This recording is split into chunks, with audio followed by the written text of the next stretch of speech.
Salut chers amis, j'espère que vous allez bien. Il y a un peu longtemps qu'on s'est vu ici. La chronique du jour s'intitule TikTok Bénin, quand les cerveaux en jachère critiquent l'église. Vous savez qu'il y a un peu longtemps maintenant, les critiques contre l'église, le christianisme, la Bible et tout ce qui va avec sont devenus de plus en plus acerbes.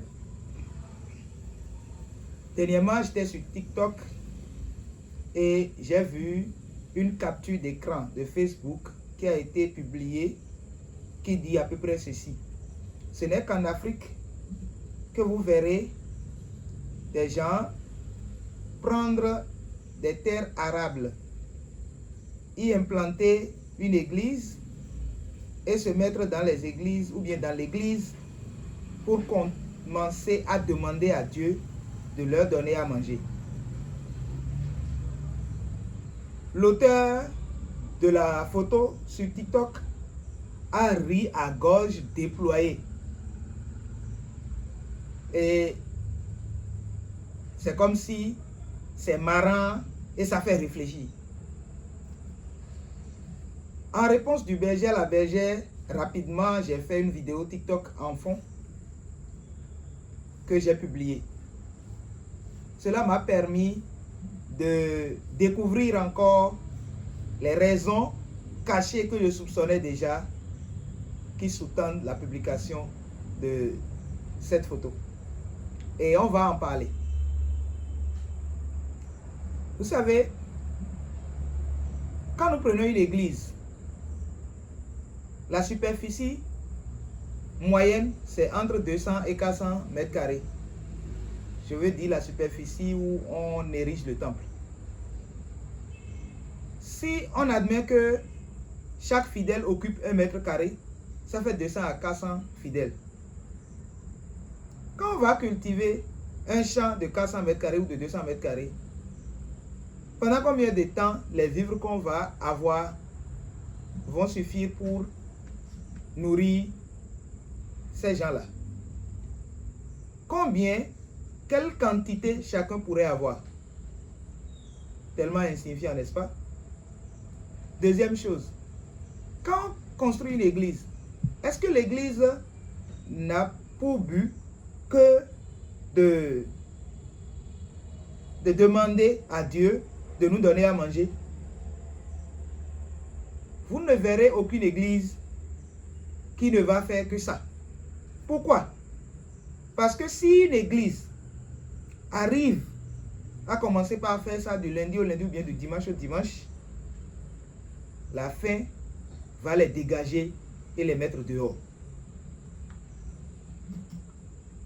La troisième chose pour laquelle je ne suis pas d'accord avec cette assertion, c'est que quel problème il y a à demander à Dieu de nous donner à manger? N'avez-vous jamais vu un paysan perdre toutes ses récoltes à cause des catastrophes naturelles? Peut-être une inondation ou bien une sécheresse ou bien un vent violent? C'est déjà arrivé plusieurs fois. Quel que soit ce que nous avons ou bien quel que soit ce qui vient sur notre chemin, il n'y a pas de raison pour ne pas conclure que c'est la grâce de Dieu. Personne n'est l'auteur de rien. Une quatrième chose, c'est que certaines personnes vont me répondre que les méga-églises occupent des hectares. Mais de vous à moi, lorsque on a suffisamment d'argent pour pouvoir construire une église sur des hectares, on ne se met pas dans l'église à demander à Dieu de nous donner quoi manger. On a déjà quoi manger, on est déjà suffisamment rassasié. Donc, on demande maintenant, Dieu, permets-nous d'impacter davantage de personnes. C'est ainsi que ça marche. Il y a encore une multitude de raisons pour lesquelles je crois que de telles affirmations constituent juste des futilités. Je ne vais pas continuer à les étaler. Mais Le fait que j'ai publié ma vidéo réponse sur TikTok m'a permis de confirmer mes soupçons. En fait, ces gens-là ne sont pas en mission pour le bien-être de l'Afrique. Non, ils sont en mission pour la destruction du christianisme. Et le christianisme, comme j'ai l'habitude de le dire, est vieux d'au moins 1900 ans.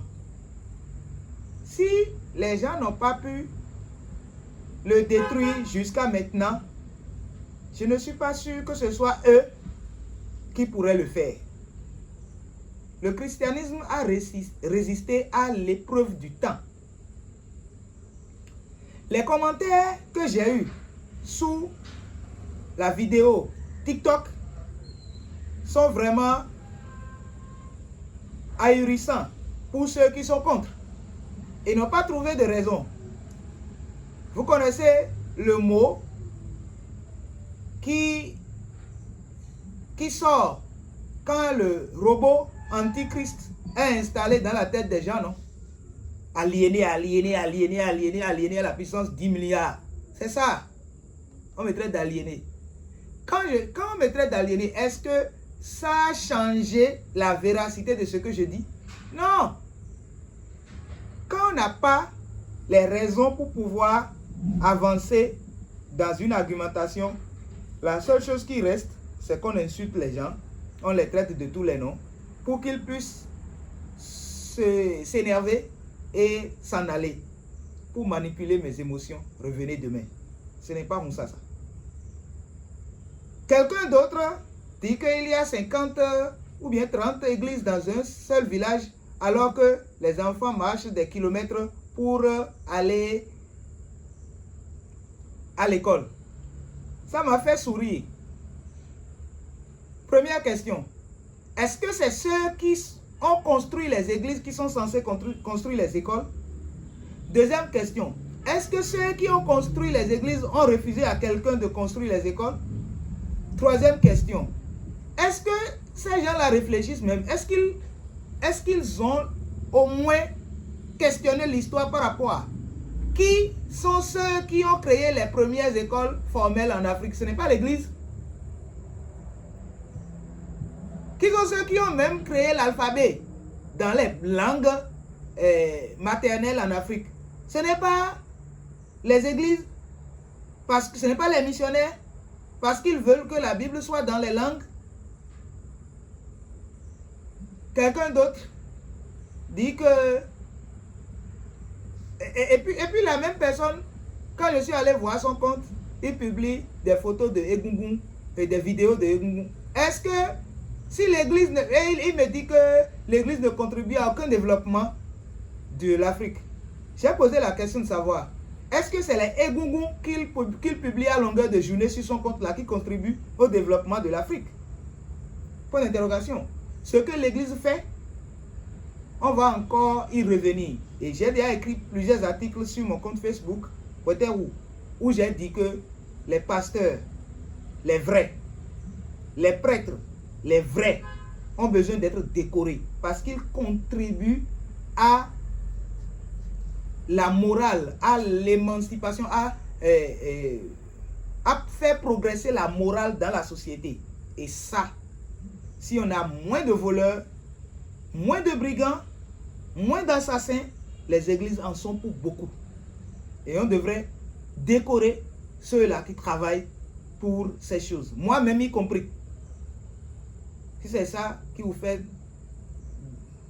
avoir la colique, je suis content. Cela passe. La vérité est que quand on laisse son cerveau être emporté par un débile en cavale, il faut courir. La première chose à faire, c'est courir pour aller chercher le cerveau et le remettre dans sa cavité cérébrale avant de commencer par parler.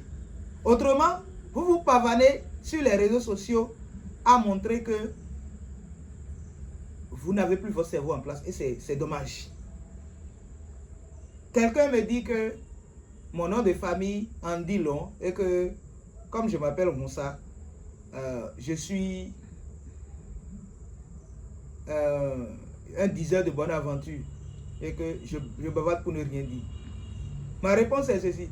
Si on fouille bien, lui aussi, il aura un nom français. Est-ce que ça fait de lui un diseur de bonne aventure de l'autre côté? De toutes les façons, quelle que soit la mine du cabri, la cérémonie aura lieu. Je suis Weteroussé.Franck Moussa, la mouche cessée audacieuse qui se pose dignement dans la figure du chef de famille.